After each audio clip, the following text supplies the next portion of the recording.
रूपांतर. काय नाव आहे? वाक्य रूपांतर. आपण कालपर्यंत वाक्याचे प्रकार बघितले. त्या वाक्याच्या प्रकारामध्ये आपण अर्थावरून पडणारे प्रकार, त्याच्यानंतर वाक्यातील विधानाच्या संख्येवरून पडणारे प्रकार, असे दोन महत्त्वाचे प्रकार बघितले. त्यासोबत आपण काय केलं, वाक्याचे इतर प्रकार सुद्धा बघितले. ठीक आहे. आणि ते इतर प्रकार आपण 9 होते. किती होते? 9 होते. ते एक प्रकार मी बघितला, तो मराठीत नाही इंग्लिशमधून घेतलेला आहे. आणि त्याला जुनी आवृत्ती, जी जुनी आवृत्तीमध्ये दिलेली बघा, परिणाम दिलेले, परिणाम दर्शक, तीच अभ्यासायची, बाकी दुसरे काही अभ्यासायचे. आता वाक्य रूपांतर म्हणजे काय, तर एका वाक्याचं रूपांतर दुसऱ्या वाक्यामध्ये करायचं. यालाच व्याकरणाच्या भाषेमध्ये वाक्य परिवर्तन सुद्धा म्हणतात. काय म्हणतात? वाक्य परिवर्तन. पण आता हे वाक्य रूपांतर करताना आपल्याला काही गोष्टी लक्षात ठेवाव्या लागतात. जर आपल्याला समजा एखादं वाक्य प्रश्नार्थी दिलेले, ते वाक्य आपल्याला विधानार्थी करायचे. काय करायचंय? विधानार्थी. किंवा एखादं वाक्य आपल्याला विधानार्थी होकारार्थी दिलेले, लक्षात आहे मी काय म्हणतो? विधानार्थी होकारार्थी. आपल्याला त्याचं प्रश्नार्थात रूपांतर करायचे. मग आपल्याला प्रश्नार्थी वाक्य रूपांतर करताना एक गोष्ट लक्षात ठेवणं खूप आवश्यक आहे. ती गोष्ट म्हणजे काय, किंवा प्रश्नार्थक वाक्य तयार करत असताना आपल्याला मूळ वाक्याचा आशय बदलून देण्याचा नाही किंवा द्यायचा नाही. काय द्यायचं नाही म्हणजे काय, मूळ आशय जर बदलला झाला तर ते वाक्य परिवर्तन म्हटलं जाणार नाही. ते वाक्य बदलून जाईल, त्याचा आशय बदलेल, त्याचा विषय बदलेल, त्याचा मुख्य अर्थ बदलून जाईल. लक्षात. काल परवा आपण ती बघितली. आता थोडं काय करतो मी, तो वाचून दाखवतो. वाक्य रूपांतर काय असतं बघा. वाक्य रूपांतर या प्रक्रियेला वाक्य परिवर्तन सुद्धा म्हणतात. वाक्य रूपांतर म्हणजे दिलेल्या वाक्याच्या रूपात किंवा रचनेत केलेला बदल. वाक्य रूपांतर म्हणजे काय, दिलेल्या वाक्याच्या रूपात किंवा रचनेत केलेला बदल. पुढे काय म्हणतात बघा लेखक, आपला संपूर्ण विचार म्हणजे एक वाक्य. काय म्हणतात ते? आपला संपूर्ण विचार. आता उद्या तुम्हाला प्रश्न काय येईल की वाक्य म्हणजे काय, प्रश्न काय येऊ शकतो, वाक्य म्हणजे काय, तुम्ही उत्तर पण देऊ शकता का, आपला संपूर्ण विचार म्हणजे वाक्य काय, असं येऊ शकतं, सांगता येत नाही. लक्षात. पण आपलं शास्त्रीय व्याख्या काय वाक्याची? अर्थपूर्ण शब्दसंवाद आपण काय म्हणतो, वाक्य. परंतु त्यासोबत तुमचे सर्वांचे विचार जे व्यक्त केले जातात ते कशामध्ये व्यक्त केले जातात? वाक्यामध्ये. लक्षात. ही वाक्य जर एकाच स्वरूपाची असतील तर ऐकणाऱ्याला किंवा वाचणाऱ्याला ती कंटाळवाणी वाटते. एकाच स्वरूपाची ती वाक्याला लयबद्धता नाही, काही नाही, काही नाही, काही नाही, रटाळ. एखाद्या गुरुजी आपली सर्वच वाक्य केवळ विधानार्थी न ठेवून अधून मधून ती प्रश्नार्थक किंवा उद्गारार्थी करावी. होकारार्थी वाक्य बरोबर मधूनच एखादं नकारार्थी विधान करावं. बोलण्याची लकब असते. महाराज लोक बघा मध्येच काहीतरी कोणाला तरी प्रश्न विचारतात, मध्येच काहीतरी तुम्हाला उद्गारार्थी वाक्य तयार करतात. लक्षात. उद्गारार्थी वाक्य तुम्हाला माहिती, बोलताना ते शब्द वापरतात ते, आणि मग तीच त्यांची काय असते, एक हे असतं, काय म्हणतात, एक लकब असते तुमच्या बोलण्यामध्ये. बघा तुमचं बोलणं जर सुंदर जर असेल ना, प्रत्येक जण येऊन तुमच्याजवळ थांबतो बघा. आणि ज्यांचं बोलणं सुंदर आहे, ज्यांची भाषेवरती कमांड आहे, ती लोक बघा प्रत्येक क्षेत्रात यशस्वी. कोणतं क्षेत्र घ्या तुम्ही, एखादा राजकारणी, जवळपास 90% राजकारणी चांगलं बोलतात. ज्यावेळेस ते स्टेजवर चढतात ना, उत्सुकता वाटते, आज हे काय बोलते लोक. त्याचं कारण असे, त्यांनी भाषेवरती प्रभुत्व मिळाले असतं. वाक्य रूपांतर म्हणजे काय, वाक्य रचनेत करावा लागणारा बदल. उद्या तुम्हाला परीक्षा देऊ शकतं की वाक्य रूपांतर म्हणजे काय, वाक्य रचनेत करावा लागणारा बदल. हा बदल करताना एक गोष्ट महत्वाची आहे, ती गोष्ट अशी की वाक्य रूपांतर करताना रचनेत बदल होत असला तरी वाक्याच्या अर्थात बदल होत नाही, किंवा वाक्याच्या अर्थात बदल करता येत नाही. रचनेत बदल करावा परंतु अर्थात बदल करू नये. बघा वाक्य रूपांतर करत असताना एक गोष्ट लक्षात ठेवायची की तिच्या रचनेत बदल करायचा आहे. रचना म्हणजे तिचं रूप, रचना म्हणजे त्या वाक्याची रचना कशी आहे लक्षात. पण तिच्या अर्थात बदल करायचा आहे का आपल्याला? नाही. वाक्य रूपांतर करत असताना महत्वाची आपल्याला काळजी घ्यायची. कोणती काळजी घ्यायची लक्षात घ्या, केअर कोणती घ्यायची, ते अर्थात बदल करायचा नाही. आता पुढं बघा, वाक्यार्थाला बाधा न आणता रचनेत केलेला बदल म्हणजे वाक्य रूपांतर. वाक्यार्थाला कळलं असेल तुम्हाला, वाक्य आणि अर्थ, त्या वाक्यार्थाला काय करायचं नाही आपल्याला, बाधा न आणता रचनेत केलेला बदल म्हणजे काय असतं, दिसतंय ना. काही प्रकारे वाक्य रूपांतराचे आपल्याला डायरेक्ट थोडे बघायचे. त्याच्यामध्ये काही प्रकार मी तुम्हाला लिहून देतो किंवा तुम्ही लक्षात ठेवले तरी चालते. ठीक आहे. आता अजून एक माहिती, आपले विचार अधिक आकर्षक रीतीने जर मांडायचे तर वाक्याचे रूपांतर विविध तऱ्हेने करता येते. वाक्याचे रूपांतर वेगवेगळ्या पद्धतीनं, तऱ्हेनं म्हणजे काय, वेगवेगळ्या पद्धतीने आपल्याला ते करता येतं. आता त्यातील काही प्रकार मी तुम्हाला तोंडी सांगतो, तुम्ही लक्षात ठेवा. जर वाक्य प्रश्नार्थ दिलं असेल तर त्याचं विधानार्थी वाक्याचं रूपांतर करता येतं किंवा वाक्यात करता येतं. उद्गारार्थी व विधानार्थी वाक्यांचे सुद्धा परस्पर रूपांतर करता येतं. त्यानंतर होकारार्थी आणि नकारार्थी वाक्यांचे सुद्धा परस्पर रूपांतर करता येतं. म्हणजे काय, होकारार्थी जर असेल तर वाक्य काय करता येतं आपल्याला, नकारार्थी, नकारार्थी असेल तर होकारार्थी. आता पुढे बघा, कर्तरी व कर्मणी प्रयोगाचं परस्पर रूपांतर तुम्हाला येतं. मी तुम्हाला कर्तरी आणि कर्मणी प्रयोगात किंवा प्रयोग प्रकरणात शिकवलेले की कर्तरी प्रयोग कर्मणी कसा करायचा, कर्मणी प्रयोग कर्तरी कसा करायचा, अलग ते तुम्हाला माहिती. मग याला सुद्धा आपण वाक्य रूपांतर म्हणू, काय म्हणू, वाक्य रूपांतर. आता पुढे बघा, मुख्य व गौण वाक्याचे परस्पर रूपांतर. मुख्य आणि गौण वाक्य सुद्धा आपल्याला शिकायचंय. त्यानंतर केवळ संयुक्त व मिश्र वाक्याचं परस्पर रूपांतर सुद्धा होतं. शब्दांचा प्रकार बदलून वाक्याची रचना बदलता येते. या प्रकारे वाक्य बदलता येतं असं मी तुम्हाला शिकवतोय. जे बोलतोय मी काय, या प्रकारे वाक्य रचना बदलता येते. अनेक शब्दाऐवजी एक शब्द वापरणं आणि वाक्य बदल करणं.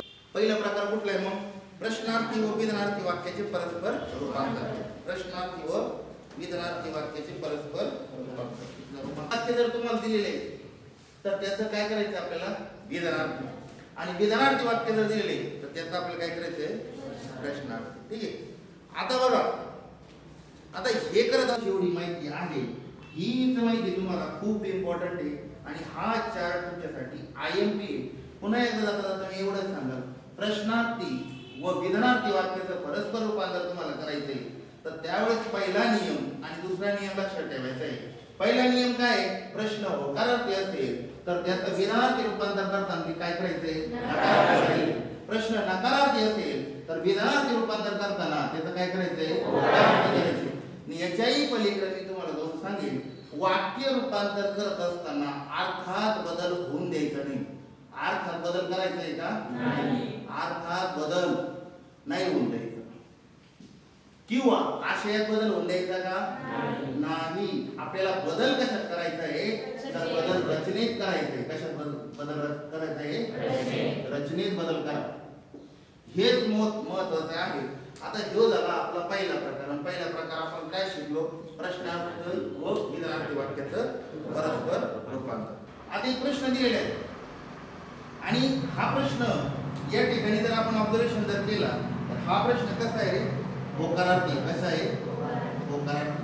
मग आपल्याला वरती नियम दिलेला आहे, प्रश्न जर होकारार्थी असेल तर विधानार्थी वाक्यात रूपांतर करताना आपल्याला काय करायचं आहे, नकारार्थी करायचं आहे. कसं करायचं आहे, मग आपल्याला विधानार्थी वाक्यामध्ये रूपांतर करायचं.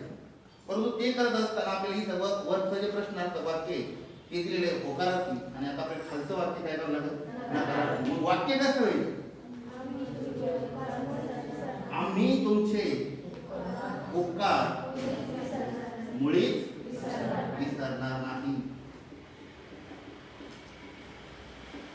वाक्याचं काय झालं, नकारार्थी झालं. नकारार्थी त्याचसोबत ते काय झालं, विधानार्थी झालं. काय झालं, विधानार्थी. मग आता B6 चा नियम तुम्हाला याच्यावरून कळलं असेल की जर समजा एखादं वाक्य आपल्याला दिलेलं आहे, त्या वाक्याची फक्त रचना बदलायची, मूळ आशय किंवा मूळ अर्थ बदलायचा आहे का, नाही बदलत. ते बदलत असताना फक्त काय करायचं, जर होकारार्थी असेल तर त्याचं काय करायचं आपल्याला, नकारार्थी करायचं.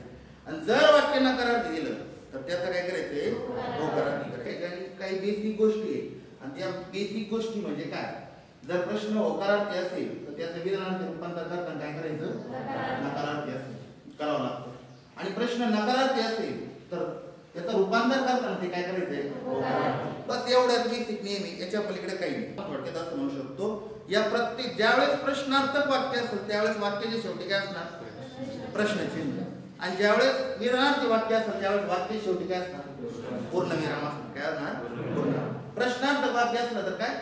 प्रश्नचिन्ह. विरामार्थी वाक्य असलं तर ठीक आहे. आता पुढे बघा. फुकट दिले तर कोण नको म्हणेल? थोडक्यात असं, फुकट दिले तर कोण नाही म्हणणार, कोण नको म्हणेल. त्याचा होकारार्थी करा. फुकट दिलं सर्वच हो म्हणतील. किंवा त्याला आपण असं म्हणू की प्रश्नार्थ वाक्याचं पुन्हा नकारार्थी जर करायचं असलं तर कोणी नको म्हणणार नाही. आता तुम्हाला तर माहिती उद्गारार्थी वाक्य केव्हा वापरतात? ज्यावेळेस तुम्हाला आश्चर्य वाटेल किंवा ज्यावेळेस तुम्हाला एखाद्या गोष्टीतली अतिशयता वाटेल, एखाद्या गोष्टीत तुम्हाला खूपपणा वाटतो, आतुनातपणा वाटतो, तुम्हाला मनस्वी आनंद होतो, लक्षात, त्यावेळेस तुम्ही कोणतं वाक्य वापरतात? लक्षात. तेवढी गोष्ट तर आपल्याला सिंपल माहिती आहे. तुमच्या भावना तीव्र झाल्या, भीती वाटली. आता बघा, एखाद्या गोष्टीतील अतिशयता किंवा खूप, आतोनात, मनस्वी, फार अशा अर्थाच्या भावना किंवा तीव्र इच्छा व्यक्त करण्यासाठी आपण उद्गारार्थी वाक्य वापरतो.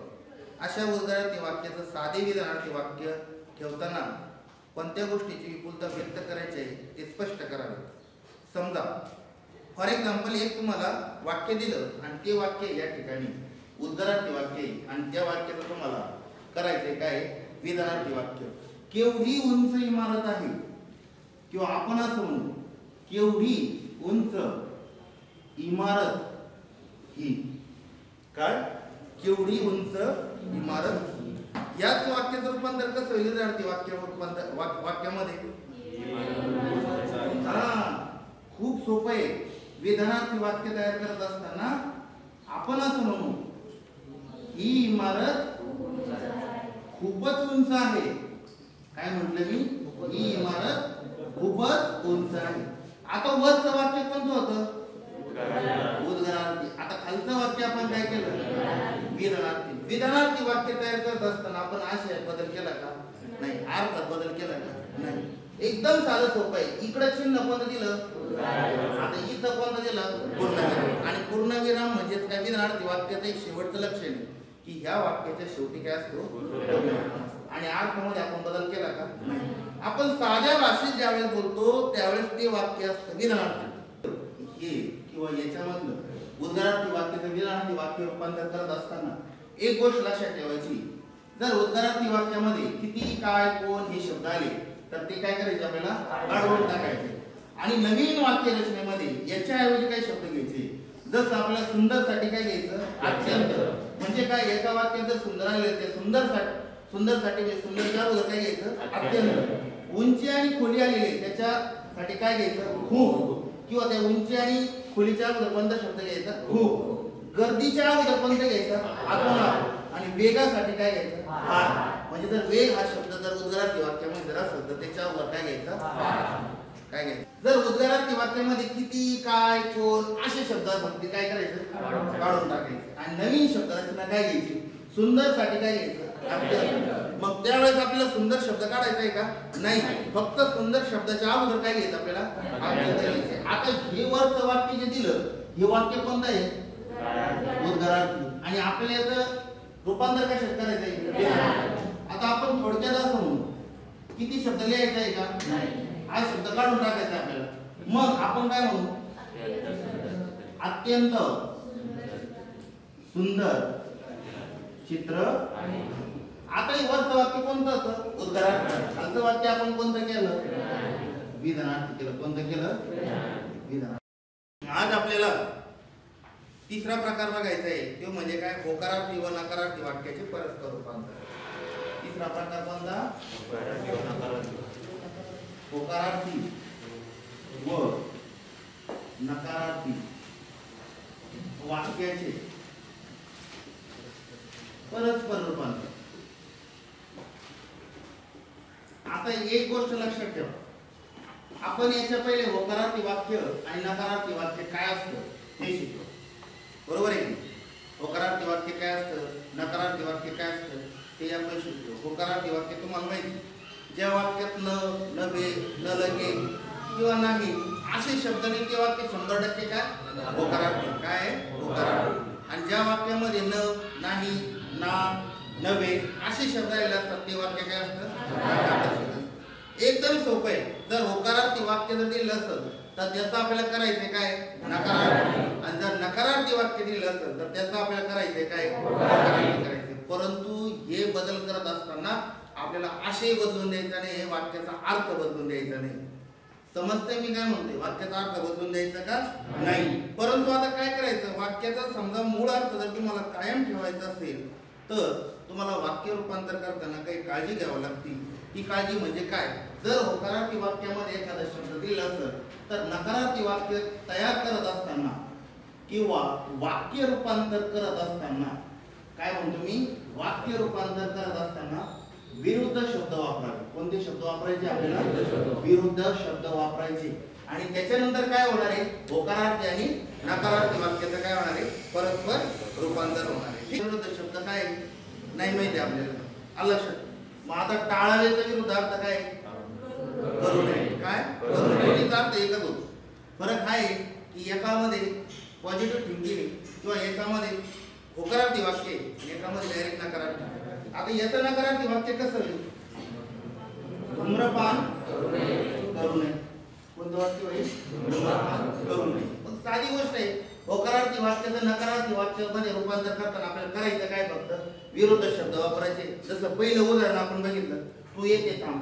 हे होकारार्थी वाक्य. याचं नकारार्थी वाक्य काय केलं आपण? तू पुढे जाऊ नको. दुसरं एक वाक्य बघितलं आपण, धूम्रपान टाळावे. याचे विरुद्ध वाक्य कोणते? धूम्रपान करू नये. आता दुसरं बघा, आणखीन एक वाक्य बघू आपण. मला सारे भाऊच आहे.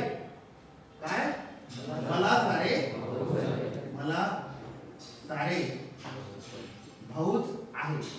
आता या ठिकाणी न नाही या शब्द आलेत का? नाही आले. म्हणजे हे वाक्य 100% काय? होकारार्थी. आता एक गोष्ट लक्षात ठेवायची. आता भाऊच्या विरुद्ध काय येतं? बहीण. मला सारे भाऊच आहे. काय आहे? भाऊच. तर मग मला काय नाही? आता मग वाक्य कसं आहे? एकही बहीण नाही. असे हे वाक्य काय होईल? मग या ठिकाणी काय होईल? नकारार्थी.